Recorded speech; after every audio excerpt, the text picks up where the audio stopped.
Alright class, it's June 2018 paper 6-1. Topic is normal distribution. The question says, the distance that car tires of a certain make can travel before the need to get replaced has a normal distribution. A survey of a large number of these tires found that the possibility of this distance being more than 36,800 kilometre is 0.0082. तो आपके पास ये आ गई probability and the possibility of the distance being more than 31,000 is 0.695.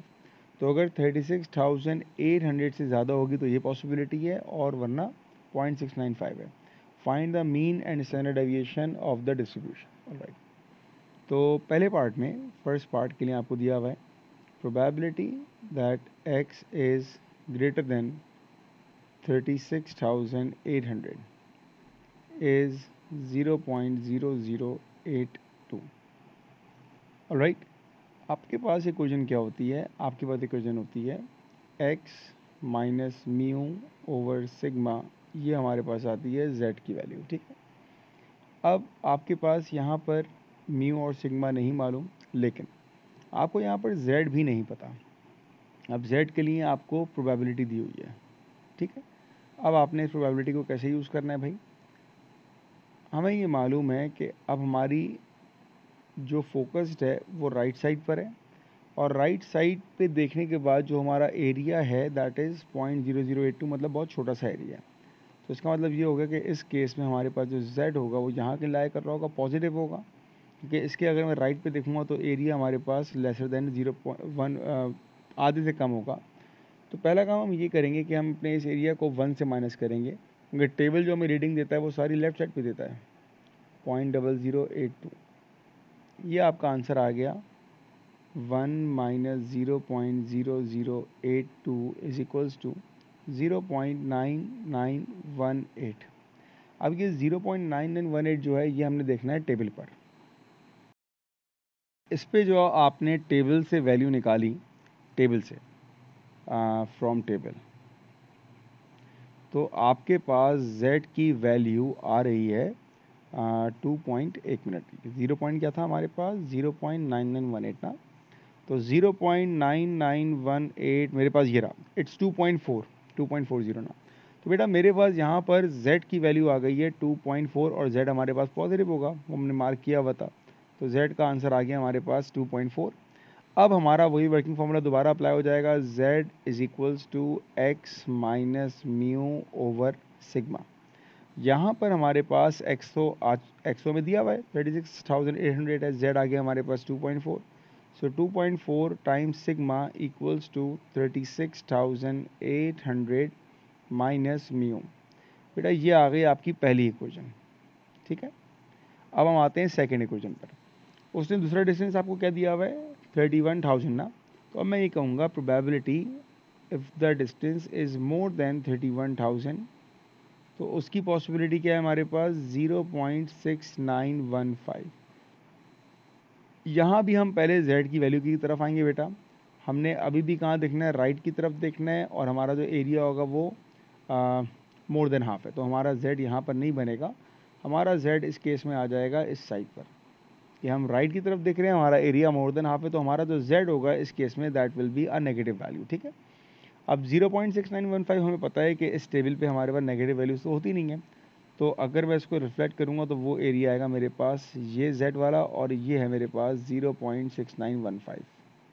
अब ज़रा 0.6915 को हम देखते हैं टेबल के ऊपर. 0.691569506915. तो बेटा ये आ रहेगा मेरे पास 0.5. आई गेस आपको नज़र आ रहा होगा, ये वैल्यू है मेरे पास. ठीक है ना, तो मेरे पास यहाँ पर z की वैल्यू आ जाएगी स्ट्रेट 0.5. 0.5 ही था ना, हाँ 0.5 आ गया मेरे पास z. लेकिन ये वाला जो z होगा ये होगा मेरे पास माइनस साइन, क्योंकि हम ये आइडेंटिफाई कर चुके थे, इसकी प्लेसमेंट यहाँ पर होगी. अब आपके पास z आ गया, फार्मूला आपने अप्लाई किया, z is equals to x minus mu over sigma. z की जगह minus 0.5 times sigma equals to x is what 31,000 minus mu. ये आ गई आपकी सेकेंड इक्वेशन. इक्वेशन आपने सॉल्व करी, आपको आंसर मिल जाएगा. म्यू आपके पास आ जाएगा 32,000 आफ्टर सॉल्विंग इक्वेशन 1 एंड 2, और सिग्मा आपके पास आ जाएगा सिंपल 2000। ये आपने डायरेक्ट कैलकुलेटर से काम कर लिया, ये आपका आंसर आ गया for a part.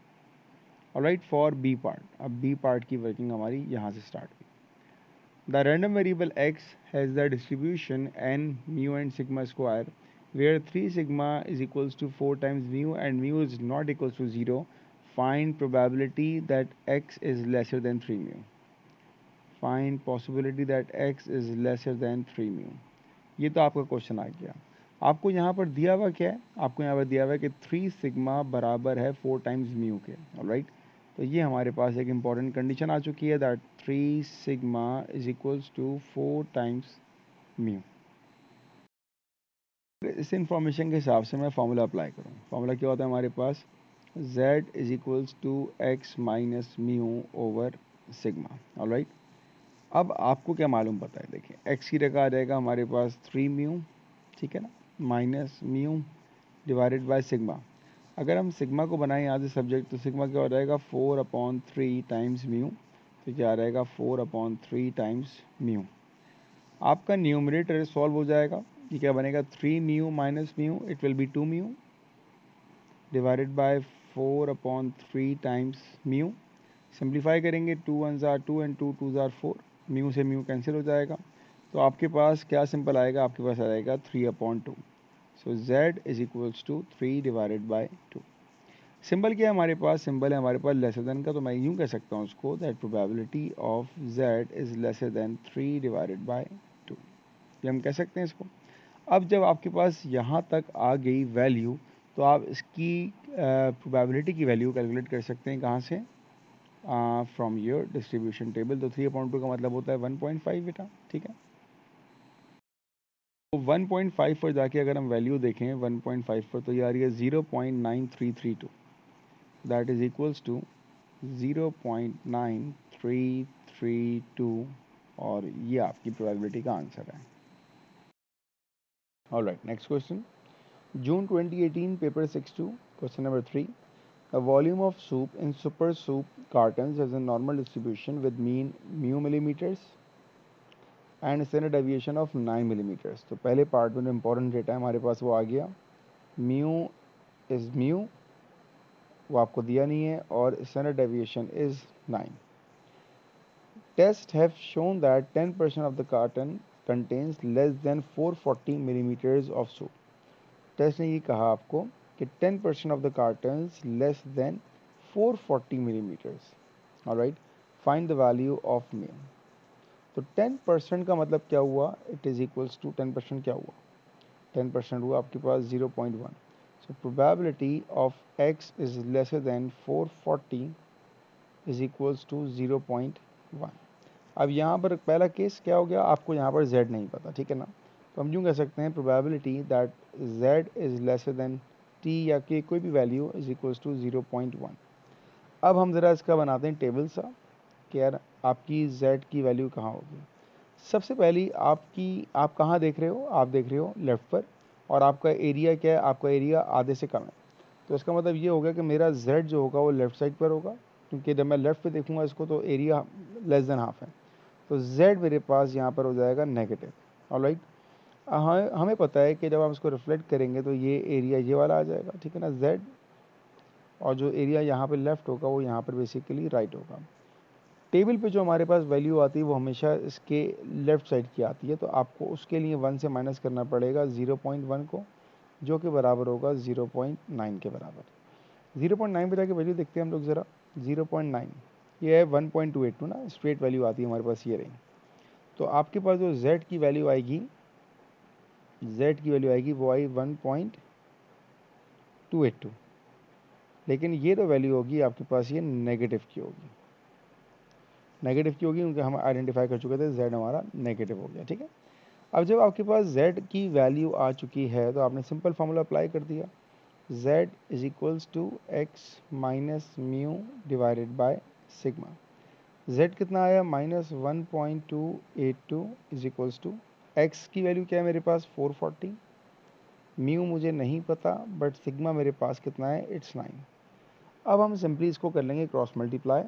So 1.282 times 9 with a negative sign plus, अच्छा ये जाके 440 में हो जाएगा एट प्लस 440। तो आपके पास जो बेटा म्यू की वैल्यू आ रही है it is equals to 451.538। Alright, ये आपके पास आ रही है आपकी म्यू की value. That is your first part answer. Next one ये हो गया फॉर पार्ट 2।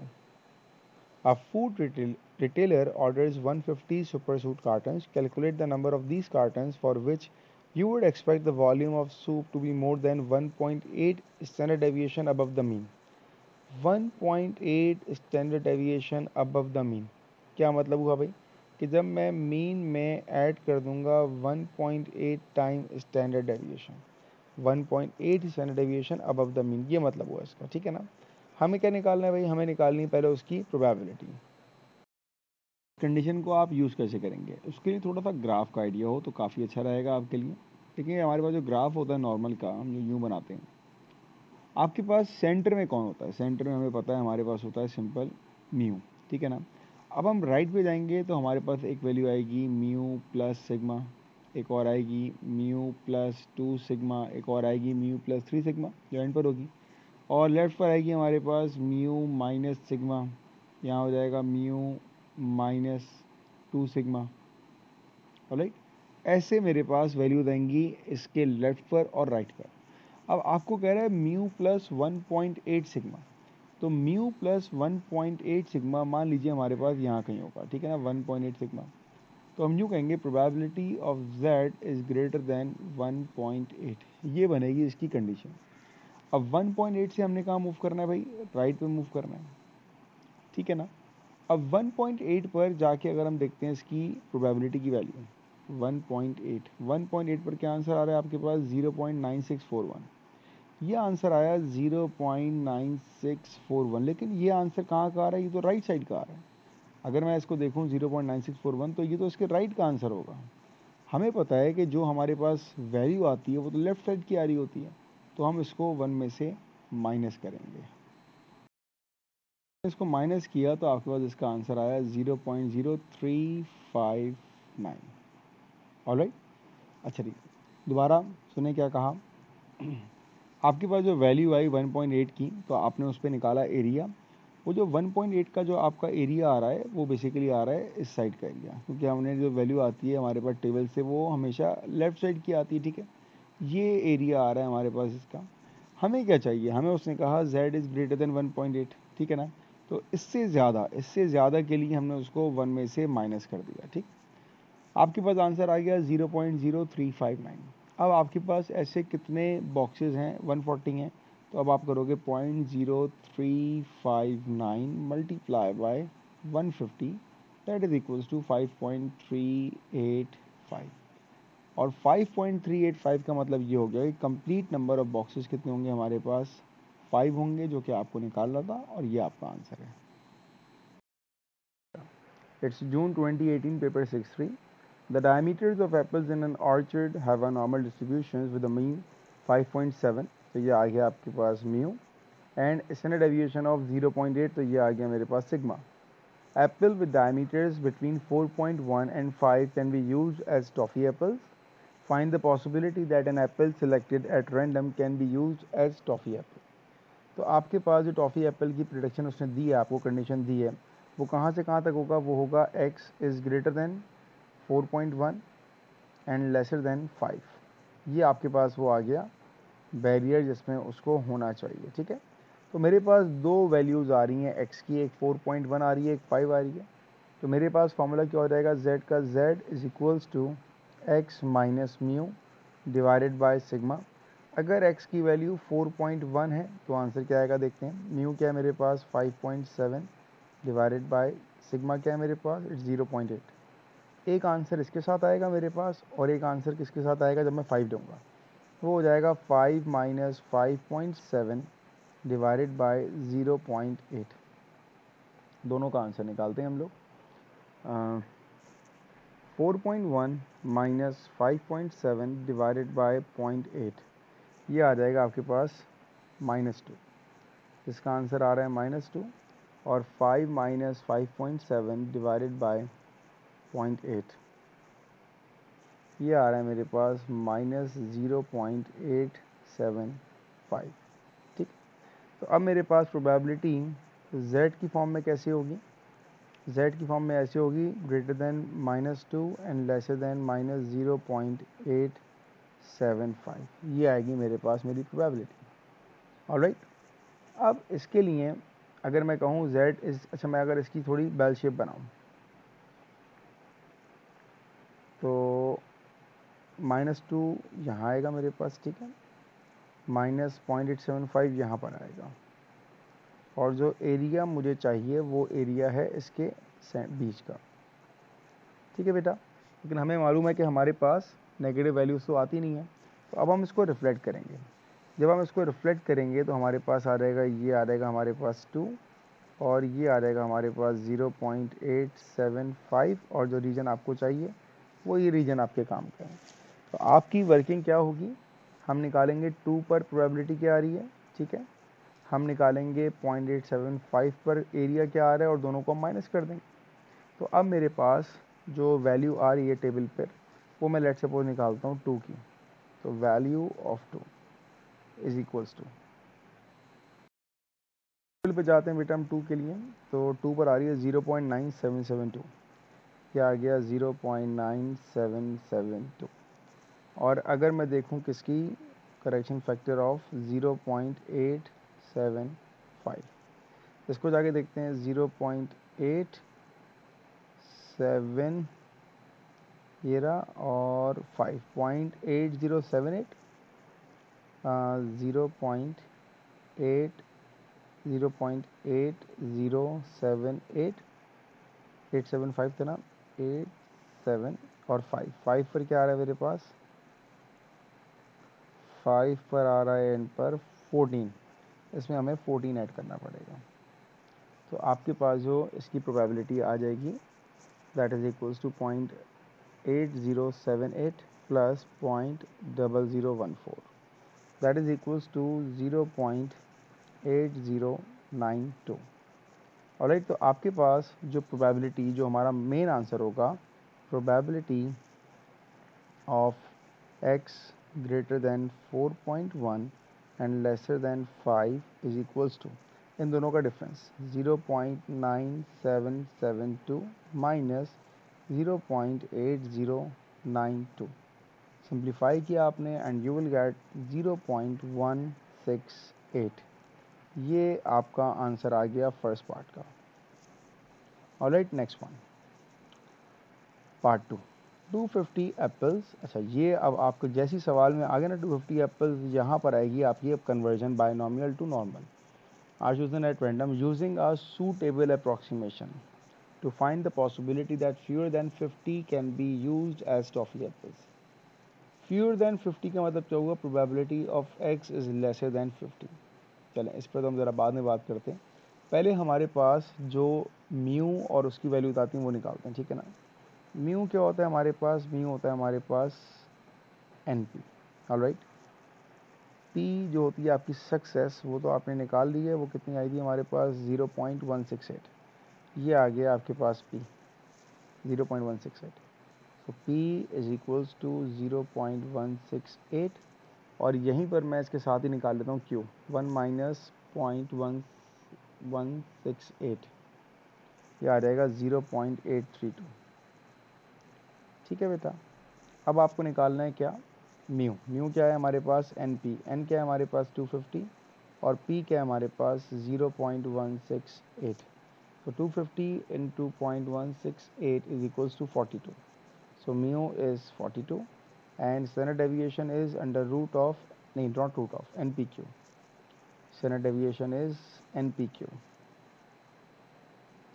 n क्या आ गया मेरे पास 250, p क्या आ गया 0.168 times 0.832, so 250 into 0.168 into 0.832, that is equals to 34.94, ये आ गया आपके पास स्टैंडर्ड डेविएशन।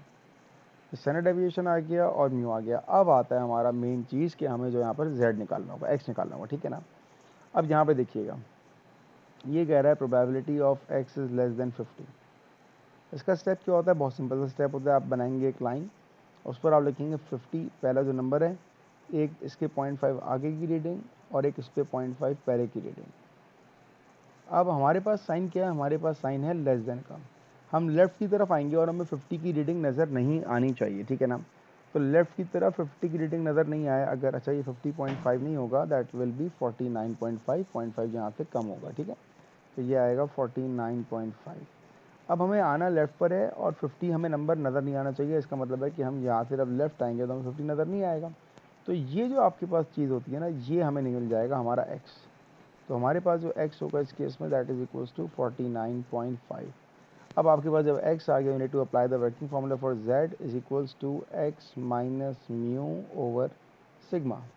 आपको सारी वैल्यूज़ पता है। x is what, x is 49.5 minus mu is what, mu आपको ऊपर निकाल चुके थे, that is 42 divided by sigma भी हम निकाल चुके थे, इट्स 34.94। अच्छा ये सिग्मा में रूट आएगा, ठीक है, क्योंकि वो एस जी निकाली थी हमने, ठीक है ना। सिग्मा में हमारे पास रूट आएगा। ऑलराइट बेटा, तो अब आपके पास z की वैल्यू यहाँ से आ रहेगी, प्रोबेबिलिटी ऑफ z इज, अच्छा z का आंसर क्या है हमारे पास, इसको सॉल्व करते हैं। सो z इज इक्वल्स टू 1.2687। ये आपके पास z आ गया, ठीक है ना। अब ज़रा 1.2687 की वैल्यू निकालते हैं टेबल पर, तो 1.26 ये आ रहा है मेरे पास 0.8962, ठीक है ना। 0.8962, 0.8962, 0.8962, और ये आया था मेरे पास 1.26, 1.26, उसके बाद नंबर क्या है 8। तो 1.26 और एंड पर 8, 8 पे क्या ऐड हो रहा है मेरे पास, 8 का मतलब है एंड पर ऐड होगा 15। तो एंड पे मुझे 15 ऐड करना है। तो ये आ रहेगा 5 + 2 7, 6 + 1 7, 9 8। तो ये आपका आंसर आ गया 0.8977। Right. It's November 2018, paper 6-1. It is given that x belongs to normal distribution of 31.4 and 3.6. Find the possibility that a random chosen value of x is less than 29.4. पहली बात आपको दिया हुआ क्या है, n ब्रैकेट 31.4 एंड 3.6। ये जो 31.4 दिया होता है आपको, ये आपका म्यू होता है और 3.6 आपका वेरिएंस होता है। तो स्टैंडर्ड डेविएशन क्या आएगा, that will be under root of 3.6। पहली बात तो आपको ये पता होना चाहिए, ठीक। उसने आपसे कहेगा x is lesser than 29.4, so probability that x is lesser than 29.4। Simple, आपने फार्मूला अप्लाई किया, क्या फार्मूला है हमारे पास, z is equals to x minus mu over sigma. z निकालने आपके पास x आ जाएगा, it's 29.4 minus mu is 31.4 divided by under root of 3.6। अब ज़रा इसको पहले मैं सिंप्लीफाई कर लूँ, 29.4 minus 31.4 divided by 3.6 with the root sign, that is equals to minus 1.054. So z is equals to minus 1.054. Alright, अब आपने जाके देखनी है इस पर प्रोबेबिलिटी की वैल्यू। तो कैसे देखेंगे, बहुत सिंपल है। इसको हम ज़रा पहले एक बेल शेप कर्व बनाएं। यहाँ पर कहाँ है भाई 1.054, यहाँ कहीं होगा ये 1.054 ना, और नेगेटिव में। तो z जो हमारे पास नेगेटिव में है, इसका मतलब क्या हुआ, नेगेटिव की तो वैल्यू हमें मतलब हमारे पास नहीं आती, हम इसको रिफ्लेक्ट करेंगे। और क्योंकि आपको कह रहा है लेसर देन, तो ये लेस देन हो जाएगा, ठीक है। तो हम यहाँ ये देखेंगे कि यार 1.054 पर वैल्यू है क्या, आए भाई 1.05, 0.8531, 0.8531, ये तो 1.05 आ गया, 1.05 और एंड पर आएगा 4, 4 पे क्या नंबर ऐड हो रहा है 9, तो इस पर आपने एंड पे 9 ऐड कर दिया, तो 9 + 1 10 हो जाएगा, 3 + 1 4, 0.854 ये आपके पास आ रही है इसकी प्रोबेबिलिटी। लेकिन ये जो आपका एरिया होगा बेटा, ये कहाँ का होता है, ये एरिया तो हमारे पास लेफ्ट साइड का होगा, तो हमें राइट साइड के एरिया निकालने के लिए 1 में से माइनस करना पड़ेगा। 1 minus 0.8540 it is equals to 0.146। ये आपके पास पहले पार्ट का answer. Alright, next one, part B says the length of fish of a particular species are modeled by a normal distribution. A scientist measures the length of 400 randomly chosen fish of this species. He finds that 42 fish are less than 12 and 58 are more than 19. Find the estimates for the mean and SD of the length of the fish of these species. अब यहाँ पर आपने पहले probability निकालनी है। कैसे निकालनी भाई? 42 वो फिश हैं जो कि लेस देन 12 हैं, तो probability that x is less than 12 वो है 42 आउट ऑफ 400, तो ये आएगा 42 डिवाइडेड बाय 400, तो ये मेरे पास इसकी प्रोबेबिलिटी आ गई। तो 42 divided by 400 that is equals to 0.105। The probability that x is lesser than 12 is equals to 0.105। ये एक केस बना मेरे पास। दूसरा क्या कह रहा था ये आपसे, and 58 are more than 19, probability that x is lesser than greater than 19 is equals to 58। 58 कितनी है, जो बड़ी है 19 से, टोटल कितनी है मेरे पास 400, तो मैं यहाँ पर इसकी प्रोबेबिलिटी निकाल रहा हूँ। 58 divided by 400 it's 0.145, 0.145 probability that x is greater then 19। Alright, तो ये मेरे पास दो सिनेरियोज आ चुके हैं x के। मेरे पास दो इक्वेशन बनेंगे, उनको साइमल्टेनियस हम सॉल्व करेंगे to find the value of mean and standard deviation. अब आए भाई z के ऊपर ना, अगर हम बनाएं इसका सिनेरियो तो हम देख कहाँ रहे हैं, लेफ्ट पे देख रहे हैं हमारा एरिया लेस देन हाफ है, तो हमारी जो z की वैल्यू होगी यहाँ पर वो आ जाएगी नेगेटिव। ठीक है ना, नेगेटिव तो आ नहीं सकती है, तो हम आएंगे पॉजिटिव पर। अब जो एरिया मेरे पास लेस है, मतलब मेरे पास ये वाला एरिया है ना, ठीक है ना, इससे मुझे निकालना है ये सारा एरिया, तो कैसे निकालूंगा? 1 में से मैंने माइनस किया 0.105 को, so 1 minus 0.105 it is equals to 0.895। 0.895 का एरिया मैं देखता हूँ टेबल पर। अब 0.895 किधर आ रहा है, 8944, देखें ये वैल्यू आ रही है 8944। ये कहाँ आ रही है मेरे पास? 1.25। 1.25 फाइनल आंसर नहीं है, कीप इन माइंड, ठीक है ना। 1.895 है ना, 8944 था। अब इसमें मैं क्या ऐड करूँगा, मेरे पास 895 और 6 ऐड करना पड़ेगा। 6 कहाँ पर आ रहा है मेरे पास? 6 आ रहा है मेरे पास 3 पर, तो इसके एंड पे लगा दूंगा मैं 3। तो ये मेरे पास इसकी वैल्यू आ रही है फ्रॉम टेबल 1.253, और हम चूँकि डिसाइड कर चुके हैं z हमारा नेगेटिव था, तो इसको हम माइनस कर देंगे, तो ये मेरे पास इसकी z की वैल्यू आ चुकी है। ठीक है, यही काम हम करेंगे राइट वाले पर। तो यहाँ पर अगर मैं बनाऊँ बेल शेप कर्व, तो देखना राइट पर है और एरिया हमारे पास 0.145 है, तो इसका मतलब इसका z पॉजिटिव होगा। 0.145 तो हमारे पास एरिया होता ही नहीं है टेबल पर, तो हमें निकालना पड़ेगा 1 से माइनस करके। 1 माइनस 0.145, 1 माइनस 0.145, ये आ जाएगा 0.855। 0.855 पर जाके आप देखोगे वैल्यू 0.855, 8485 है ना ये वाला। इसमें देखें, इसमें मुझे क्या ऐड करना है, इसमें मुझे ऐड करना है तकरीबन 14, ठीक है ना, ताकि ये 8499 बन जाएगा। तो मेरे पास आएगा 1.3 एंड 1.3 एंड 6, तो ये बनेगा मेरे पास 1.36। ऑलराइट, ये मेरे पास दूसरी वैल्यू आ रही है z की। एक मिनट, 0.855 है ना, हमारे पास है 0.855, ठीक। तो 0.855 यहाँ मिल रहा है ना मुझे, 1.05, हाँ ये रहा। इसमें मुझे क्या ऐड करना पड़ेगा, इसमें मुझे तकरीबन ऐड करना पड़ेगा तकरीबन 19 ऐड करना पड़ेगा ना, 19 ऐड करना पड़ेगा, तो मेरे पास क्या आएगा 1.05 एंड 8, ये आंसर आएगा मेरे पास। ठीक है, तो मेरे पास जो इसकी वैल्यू आ रही है वो आ रही है 1.058, ये इसका z का आंसर आ रहा है। जब आपके पास दो z के आंसर्स आ गए ना, अब तो काम ही ख़त्म। अब आपने सिर्फ इक्वेशन अप्लाई करनी है z is equals to x minus mu over sigma, z is equals to x minus mu over sigma. यहाँ z आया था -1.253 इज इक्वल्स टू एक्स क्या था मेरे पास 12 माइनस म्यू ओवर सिग्मा, और यहाँ आ जाएगा 1.058 इज इक्वल्स टू यहाँ एक्स क्या था 19 माइनस म्यू ओवर सिग्मा। जब आपके पास दो इक्वेशन बन जाएंगी आप सिंपल यूज़ करेंगे वहाँ पर अपना कैलकुलेटर। सॉल्विंग इक्वेशन 1 एंड 2, तो आपको क्या मिलेगा, mu is equals to 15.8 and sigma is equals to 3.03। ये आपके फाइनल आंसर्स।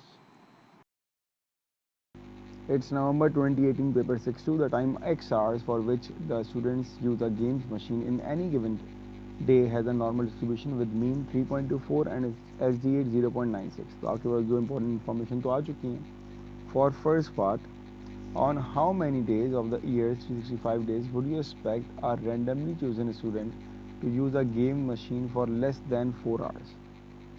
तो आपने क्या फाइंड करना है, probability that x is lesser than 4, ये आपने फाइंड आउट करना है. But first we need to find the value of z here. So z is what, z is x minus mu over sigma. Placing values of x, sigma and mu here. So less than 4, it's 4 minus mu is what, mu is 3.24 and SD is 0.96. Calculate कर लेते हैं इसको बेटा. 4 minus 3.24 divided by 0.96, that is equals to 0.791. Alright, 0.792, that is your value for z. कि हम value निकाल सकते हैं टेबल से, बहुत सिंपल है. ये लिखा हुआ क्या होगा, ये होगा probability of z is less than 0.792.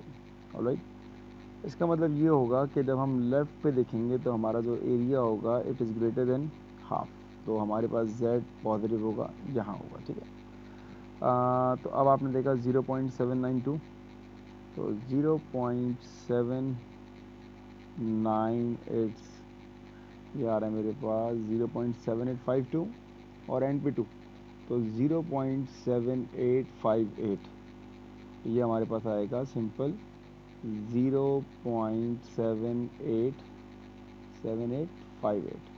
ये आपके पास पहले पार्ट का आंसर. इसके बाद सिर्फ ये करना होगा आपने, क्योंकि उसने पूछा है हाउ मेनी डेज, तो अब आपने इसको मल्टीप्लाई करना होगा बाय 360. तो जब आपने इसको मल्टीप्लाई किया 0.7858 multiply by 360, it is equals to 282.88. Right, तो कितने कंप्लीट डेज हो गए बेटा हमारे पास, इसका मतलब ये हो गया that it is equals to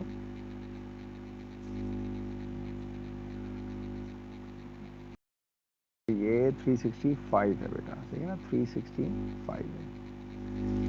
so 0.7858 into 365, 286.8, that is approximately equals to कितने कंप्लीट डेज हो जाएंगे इसमें हमारे पास, कितने कंप्लीट डेज हो जाएंगे हमारे पास, 286 कंप्लीट डेज हमारे पास हो जाएंगे. ये इसका हमारे पास आंसर है फर्स्ट पार्ट का. For second part, in part 2 it says that find the value of k such that probability that x is greater than k is equals to 0.2. probability that x is greater than k is equals to 0.2. यहाँ पर आपको possibility तो मालूम है लेकिन आपको z value नहीं मालूम. अगर हम इसकी रफली स्केचिंग करें, जो हमने सीखा है वो क्या सीखा है कि अगर हम इसका ग्राफ बनाएं तो हम कहाँ देख रहे होंगे, हम राइट पर देख रहे होंगे और हमारा जो एरिया होगा वो लेस देन हाफ होगा. इसका मतलब है कि z हमारे पास यहाँ पे पॉजिटिव होगा, यहाँ कहीं आपके पास z होगा. ठीक है ना, ये आपके पास z होगा कि आप राइट देखोगे तो आपका एरिया लेस देन हाफ है. अब हमें मालूम है कि जो हमारे पास वैल्यू आती है वो हमेशा लेफ़्ट साइड की आती है, तो यहाँ पर मैं 1 से माइनस करूँगा 0.2 को, विच इज़ इक्वल्स टू 0.8. अब आपने 0.8 का एरिया ढूंढना है अपने पास टेबल के ऊपर, तो टेबल पर आ जाते हैं. 0.8 कहाँ पर आ रहा है, 0.8 यहाँ पर आ रहा है. 0.7995 ये कब आ रहा है, 0.84. तो मेरे पास 0.84 ये तो आ गया, लेकिन साथ में नंबर भी आएगा. ठीक है ना, 0.84 ये रहा, 0.7995. इसमें आपने क्या ऐड करना है, इसमें आपने ऐड करना है 5, तो ये पूरा बन जाएगा मेरे पास 0.8। तो मेरे पास जो ये हुआ z की वैल्यू ये आई 0.842। तो z आ गया मेरे पास 0.842, ये आ गई z की वैल्यू। जब z आ गया तो आपने फार्मूला अप्लाई करना है, z is equals to x minus mu over sigma, और यहाँ पर z की जगह आएगा 0.842 इज इक्वल्स टू एक्स की जगह आएगा k माइनस म्यू क्या दिया हुआ है आपको, mu is 3.24 and divided by sigma is 0.96। अब मैं इसको सिंप्लीफाई कर लेता हूँ आराम से। So that is equals to 0.842 multiply by 0.96 and plus 3.24, तो that is equals to 4k is equals to 4.048। तो मैं इसको 0.5 कर दूंगा 3 सिग्निफिकेंट फिगर के ऊपर, ठीक है ना। ये आपका पार्ट 2 का आंसर आ गया। After that part 3, find the possibility that the number of hours for which a randomly chosen student uses a game machine in a day is 1.5 standard deviation of the mean। अब ये जो condition है ना 1.5 of the standard deviation, पहले इसको समझें। 1.5 of standard deviation, 1.5 SD की value दी कितनी है आपको, इट्स 0.96। पहले तो आप इसको मल्टीप्लाई कर लो, 1.5 times 0.96 it is equals to 1.44। 1.44। अब यहाँ पर आपसे कह रहा है standard deviation of the mean, मतलब मेरे पास अब दो पॉसिबल आंसर आ सकते हैं। मेरे पास म्यू प्लस 1.44 भी हो सकता है और म्यू माइनस 1.44 भी हो सकता है। तो म्यू क्या है, म्यू इज़ 3.24। सो 3.24 में जब आपने ऐड किया सो यू विल गेट 4.68, और 3.24 से जब आपने माइनस किया 1.44 को तो आपके पास आया 1.8। सही है ना। अब इसका मतलब ये हो गया कि हमारा क्वेश्चन कुछ ऐसा नज़र आएगा, probability that x is greater then, कहाँ से कहाँ तक जा रहा है, 1.8 से लेके 4.68। तो आपके पास बेटा अब क्या होगा, अब आपके पास इसके बीच का एरिया आपको चाहिए, ठीक है। तो लेट्स स्टार्ट फ्रॉम 1.8। तो जब आपके पास x 1.8 होगा तो z is equals to 1.8 x minus mu, mu is what, mu is 3.24 and divided by sigma that is equals to 0.96। यहाँ से पहले मैं एक z निकाल लूँ, so that will be equals to 1.8 minus 3.24 and divided by 0.96। तो ये वाला जो z आ रहा है मेरा, ये आ रहा है मेरा माइनस में, इट्स माइनस 1.5। ऑलराइट, ये मेरे पास z माइनस में आ गया। अच्छा, नहीं माइनस का मतलब क्या हुआ, माइनस का मतलब कुछ ऐसा होगा कि अगर हमारे पास ये बेल शेप कर्व है तो z जो होगा वो आएगा माइनस 1.5, और हमारा जो विजन होगा वो कहाँ होगा, राइट पर, मतलब मेरा जो एरिया है वो इसके राइट पर, या यूँ समझे कि इस वाले के लेफ्ट पर। तो मैं 1.5 का एरिया निकाल लेता हूँ अपने टेबल से।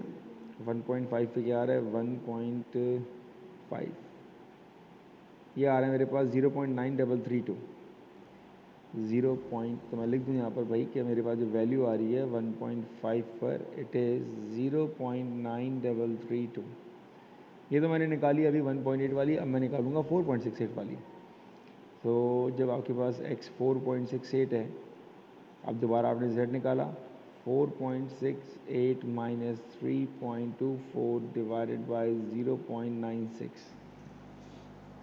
तो 4.68 माइनस 3.24 एंड डिवाइडेड बाय 0.96, तो दैट इज़ अ पॉजिटिव 1.5, ठीक है ना। ये आपके पास पॉजिटिव 1.5 आ जाएगा। इसका मतलब क्या हुआ कि अगर हम इसको प्लॉट करेंगे तो हमें वैल्यू कौन सी चाहिए, इससे कम वाली, इससे कम वाली हमें वैल्यू चाहिए। अगर मैं कंस्ट्रक्ट करूँगा मुझे चीज़ चाहिए क्या, तो आपको जो रिक्वायर्ड एरिया है, एक आपके पास वैल्यू आई है माइनस 1.5 की z की, एक आपके पास वैल्यू आई है 1.5 की z की, ठीक है ना। और जो आपको एरिया चाहिए वो बेसिकली क्या है, इससे आगे का एरिया और उस वाले से पीछे का एरिया, यही है ना। ठीक है बेटा, अब मुझे एक बात बताएं ज़रा सोच के, अगर मैं आपसे कहूँ कि यार ये वाला एरिया ए होगा, तो हमें पता है सिमेट्रिकल शेप होता है, ये वाला भी एरिया ए होगा, तो ये ए कैसे निकालूंगा? ए निकालने के लिए सिंपल मैं 1 में से माइनस कर दूंगा उसको, 1 माइनस 0.9332, ये मेरे पास आ जाएगा, एक minute, let me open my calculator बेटा,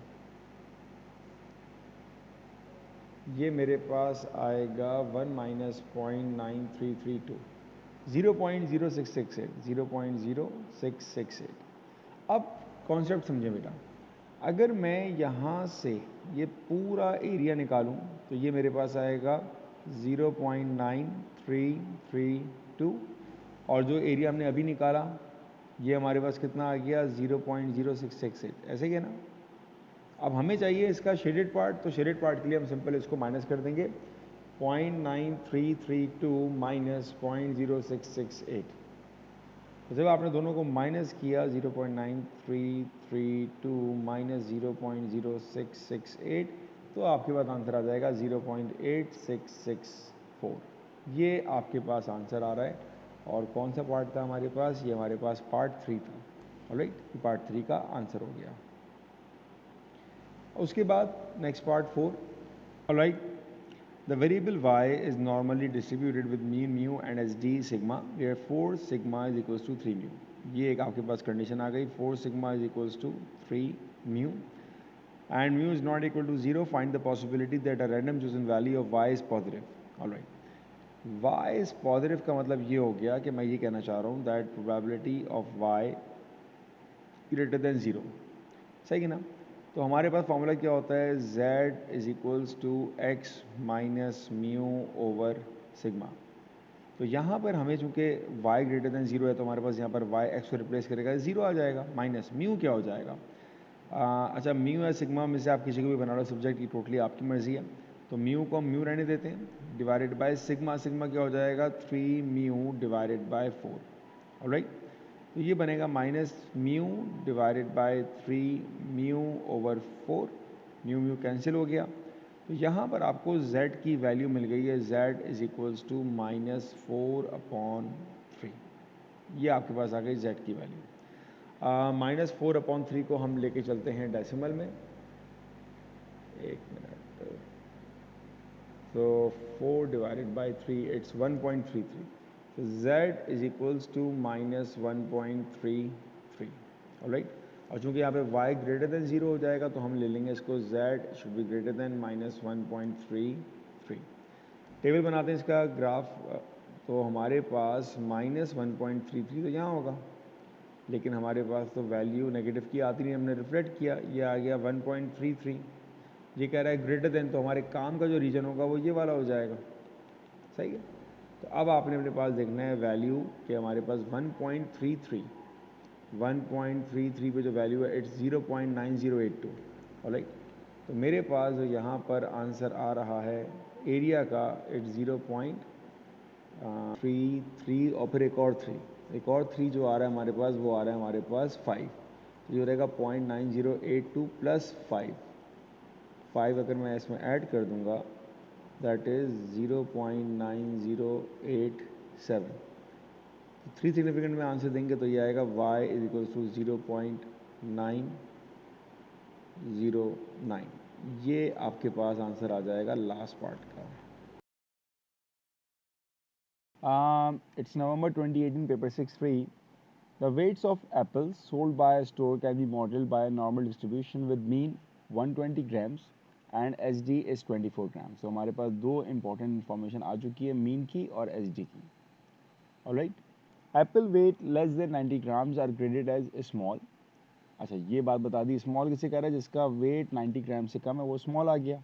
Apple weight more than 140 grams are graded as large, तो 140 से ज़्यादा लार्ज हो गए, and the reminder are graded as medium. Alright, तो मीडियम वाले कौन हुए, जो 90 से लेके और 140 के बीच में, क्योंकि 140 से ज़्यादा होगा वो लार्ज हो जाएगा, 90 से कम होगा वो स्मॉल होगा, तो 90 से 140 आपका मीडियम हो गया। Show that the possibility that an apple chosen as random is graded as medium is 0.692, correct to 3 significant। तो मीडियम की मैंने आपको जस्ट अभी बताई थी कि मीडियम वो होगा जहाँ पर आपका x इसके रेंज के बीच में आएगा, मतलब 90 से लेके 140, ये होगा आपका मीडियन। ऑलराइट, तो आपको यहाँ पर मीन भी पता है, इट्स 120, आपको स्टैंडर्ड डेविएशन भी पता है, it's 24।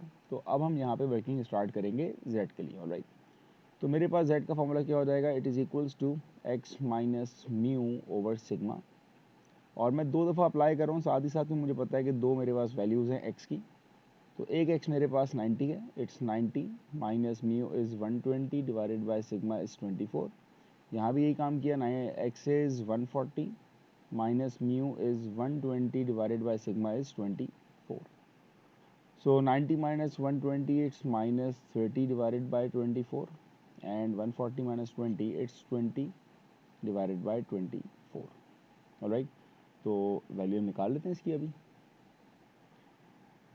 30 divided by 24, it is equals to 5/4, मतलब minus 1.25।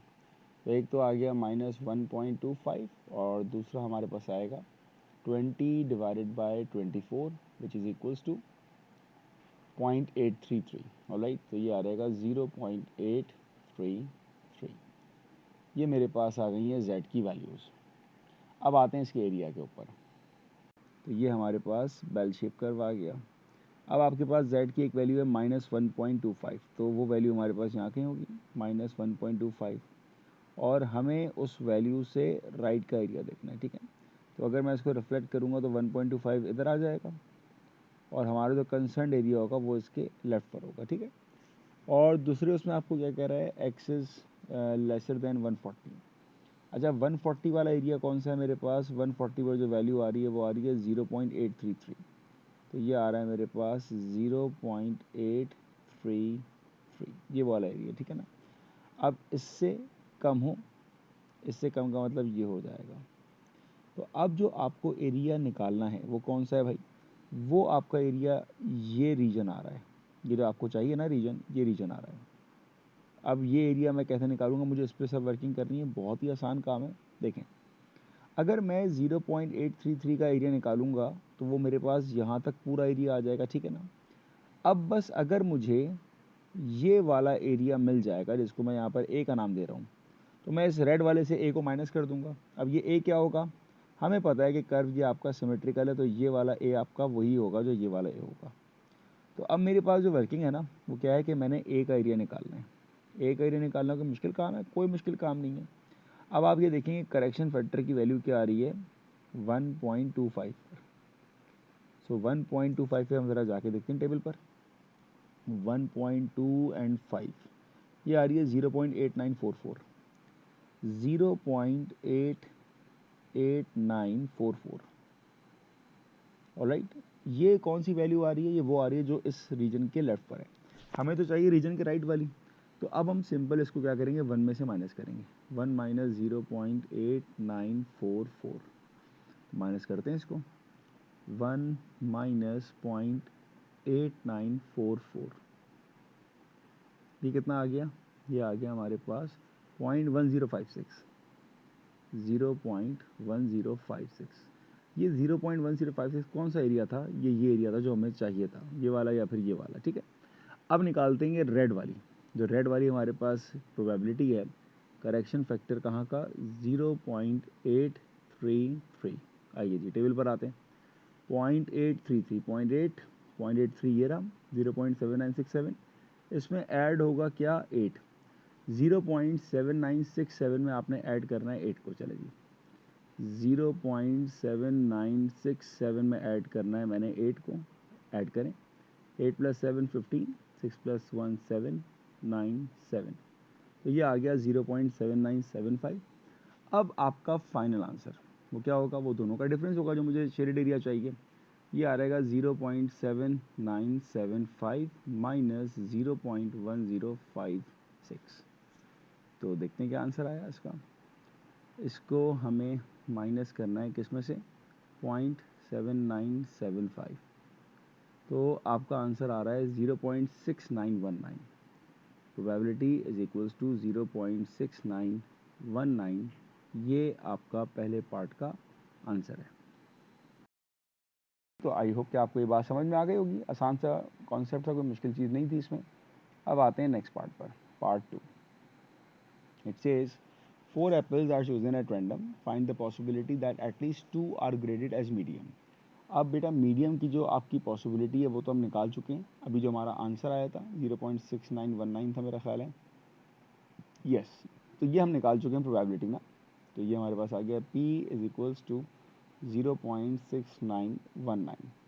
आप कितने एप्पल चूज़ कर रहे हो बेटा? आप 4 एप्पल चूज़ कर रहे हो. कह रहा है एटलीस्ट 2. तो ये सवाल आपके सिंपल बायनोमियल का हो गया. अगर P 0.6919 आ रहा है तो Q कैसे निकाल सकते हैं हम? सिंपली इसको 1 से माइनस करके. तो मैंने इसको 1 से माइनस किया तो ये आ जाएगा मेरे पास 0.3081. तो Q इज़ 0.3081. अब कंडीशन क्या है आपके पास? कंडीशन ये कह रहा है एटलीस्ट 2 ग्रेटेड एज मीडियम. तो probability that x is greater than equals to 2. अब 0 1 निकाल के हम 1 से माइनस कर लेंगे या 2 3 4 निकाल लें. दोनों हमारे पॉसिबल ऑप्शन हैं जो करना चाहें. तो लेट सपोज मैंने कहा ग्रेटर देन 2 का मतलब क्या हो जाएगा? 1 minus probability that x is lesser then 2. अब x इज लेसर देन 2 में हमारे पास दो केसेस बनेंगे बेटा. एक बनेगा x इज इक्वल्स टू 0 का और एक बनेगा x इज इक्वल्स टू 1 का. ऑलराइट, तो अब यहाँ पे फॉर्मूला अप्लाई करते हैं हम लोग. ये आ रहेगा 1 माइनस n क्या आपके पास 4 कॉम्बिनेशन 0. सक्सेस क्या है आपके पास? सक्सेस है 0.6919 power 0 and failure is 0.3081 with the power 4 plus. अब आपके पास x की वैल्यू हो जाएगी 1. सो 4 कॉम्बिनेशन 1. p क्या है? 0.6919 power 1 and q is 0.3081 to the power 4 minus 1 it's 3. Alright, तो अब हम इसको सिंप्लीफाई करते हैं. सिंपल. अब इसकी सिंप्लीफिकेशन देखें कैसे होगी भाई. यहाँ पर अब आपको कह रहे हैं 4 कॉम्बिनेशन 0 कितना हो जाएगा? 4 कॉम्बिनेशन 0 इट्स 1, राइट. 0.69 तो 1 हो जाएगा, तो यहाँ बचेगा 0.3081 की पावर 4. 0.3081 की power 4 that is equals to. अच्छा, इसको कभी इस तरह का आंसर आए तो आप क्या करेंगे? शिफ्ट दबा के ENG. तो ये आ रहेगा 0.009. तो ये आंसर आया 0.009 और 9 के बाद क्या है हमारे पास? 0.1. चलें ऐसे ही छोड़ देते हैं इसको, ठीक है ना. प्लस अब उसको कैलकुलेट करते हैं. मैं रिकमेंड करता हूँ कि आप हमेशा इसको राइट से स्टार्ट किया करें. तो ये आ जाएगा 0.3081 टू द पावर क्यूब. ये किससे मल्टीप्लाई हो रहा है? ये मल्टीप्लाई हो रहा है 0.6919 से मल्टीप्लाई हो रहा है ये. और ये मल्टीप्लाई हो रहा है 4 कॉम्बिनेशन 1 से. तो ये आंसर आ जाएगा 0.8094. 0.08094. अब इन दोनों को ऐड करेंगे और 1 से माइनस कर लेंगे. तो इसमें आपने ऐड कर दिया 0.009 और जो भी आएगा उसको 1 से माइनस कर दिया. That is equals to 0.910. 0.910 ये आपका इसका आंसर हो गया. Next question. November 2018 paper 6-3. The lifetime in hours of particular type of light bulb are normally distributed with mean is 2000 hours. तो मेरे पास mean की वैल्यू आ चुकी है and standard deviation of sigma hours. The possibility that a randomly chosen light bulb of this type has a lifetime of more than 1800 hours is 0.96. Find the value of sigma. तो first part की अगर हम बात करें, first part में आपको कहा क्या? probability that x is greater than 1800 is equals to 0.96. अब यहाँ पर हमारे पास z नहीं पता. तो पहले हम z के लिए क्या करते हैं? z का हम पहले साइन फाइनलाइज करते हैं. वो कैसे हम फाइनलाइज करते हैं? बहुत सिंपल है. देखें, पहली बात है कि हम इस ग्राफ पे कहाँ पर देख रहे होंगे? हम देख रहे होंगे राइट साइड पर. और जब हम राइट पे देखेंगे तो हमारे पास एरिया मोर देन हाफ नज़र आना चाहिए. इसका मतलब ये हो गया कि मेरी वैल्यू z की नेगेटिव होगी, क्योंकि जब मैं इस पॉइंट से राइट पे देखूंगा तो मेरा एरिया मोर देन हाफ नज़र आएगा. तो ये बात तय हो गई कि जो हमारा z होगा that is a negative value. Alright, अब वो नेगेटिव वैल्यू क्या होगी वो हम देखते हैं. बट इस कर्व में हमें पता है कि हम नेगेटिव का आंसर तो आ ही नहीं सकता. तो अगर मैं इस वैल्यू को पॉजिटिव करूँगा तो ये वैल्यू यहाँ कहीं आ जाएगी मेरे पास, ठीक है ना. अब वो वैल्यू क्या होगी वो हम देखते हैं. एरिया हमारे पास है 0.96, तो बेटा इस एरिया पे ज़रा वैल्यू निकालते हैं। 0.96 वाले देखें, स्पेशल वैल्यूज़ तो नहीं है हमारे पास, नहीं 95 होती तो डायरेक्ट आंसर आ जाता। तो 0.96 को अब इस टेबल पे ढूंढना है हमने। 0.96 9599 ये रहा। 9599 कहाँ पर आ रहा है, ज़रा फोकस करते हैं तो ये आ रहा है मेरे पास 1.75। इसमें सिंपल मैंने ऐड करना है 1 को, तो 1.75 एंड देन 1, तो ये आएगा 1.751। तो z इज इक्वल्स टू 1.751, ये हमने टेबल से वैल्यू निकाली है।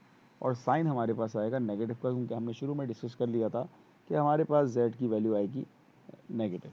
ऑलराइट, तो अब आपके पास जब z आ गया तो अब आपने सिंपल फार्मूला प्लेस करना है बेटा। अब इसको आगे सिंप्लीफाई करते हैं हम लोग फार्मूला अप्लाई करके।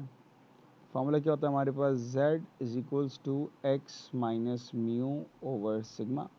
z निकाल लिया हमने 1.751 इज इक्वल्स टू एक्स क्या है हमारे पास, इट्स 1800 माइनस म्यू म्यू क्या है हमारे पास, म्यू हमें दिया है 2000।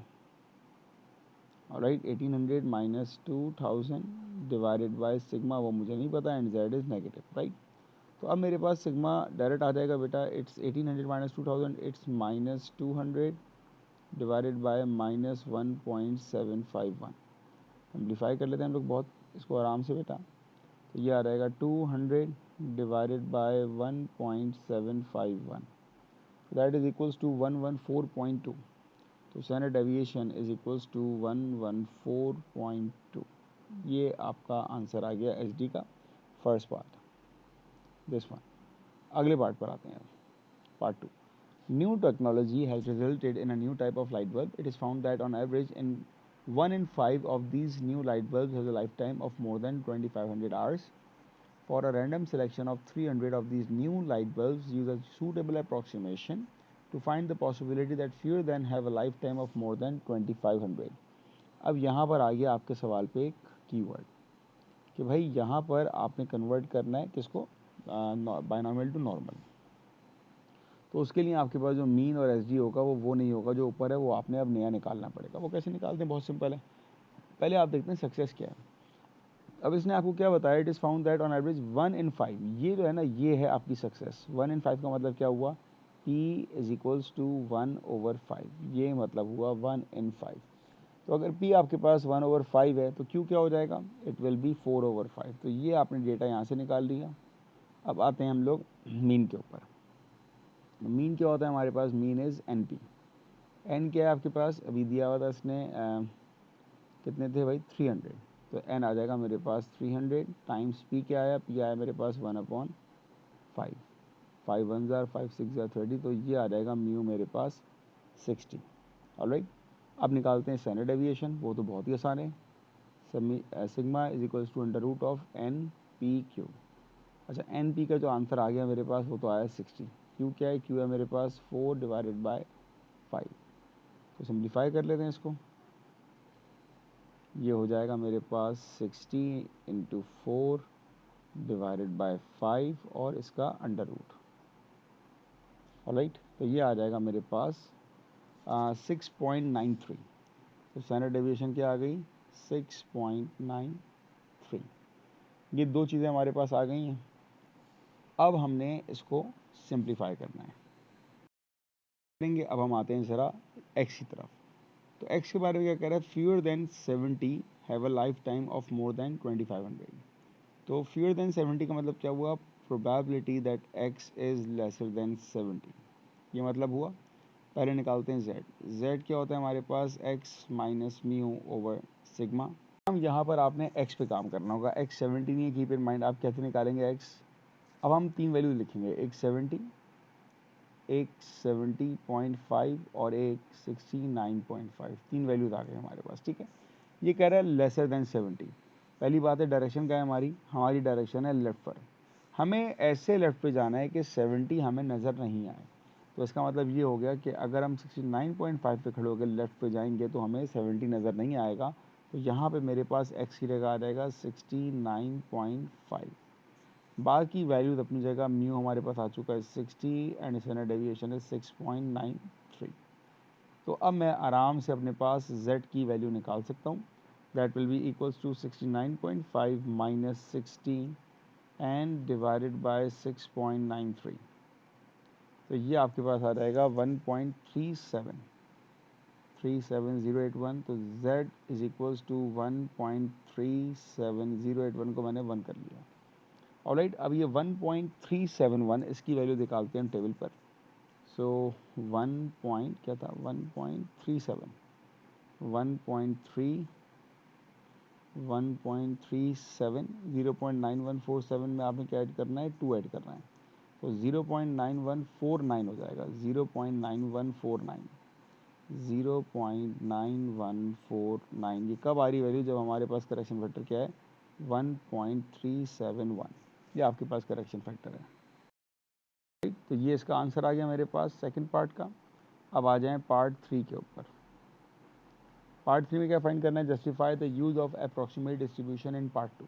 तो बहुत सिंपल सा है, आपके पास NP should be greater than 5 और NPQ should be greater than 5। अगर ये दोनों कंडीशन फुलफिल कर गई इसका मतलब है कि हमें यहाँ पर नॉर्मल ही अप्लाई करना चाहिए था। तो n क्या है मेरे पास, n is 300, p is what, p is 1/5, it is greater than 5। Yes it is greater than 5 क्योंकि इसका आंसर 60 था। 60 इज़ ग्रेटर देन 5, तो ये कंडीशन फुलफिल कर रही है। NPQ भी हम निकाल चुके हैं, इट इज़ 6.93, नहीं बल्कि तो रूट में आए, रूट के बगैर आएगा तो ये तो 48 आ रहा था। 48 इज़ ग्रेटर देन 5, ये भी आपकी कंडीशन फुलफिल कर रही है। तो ये आपके पार्ट 3 का आंसर हुआ। उसमें आपको ये वर्किंग शो करनी होगी कि NPQ and NP is greater than 5, that's why we had applied the normal distribution here. ये आपका आंसर हो जाएगा।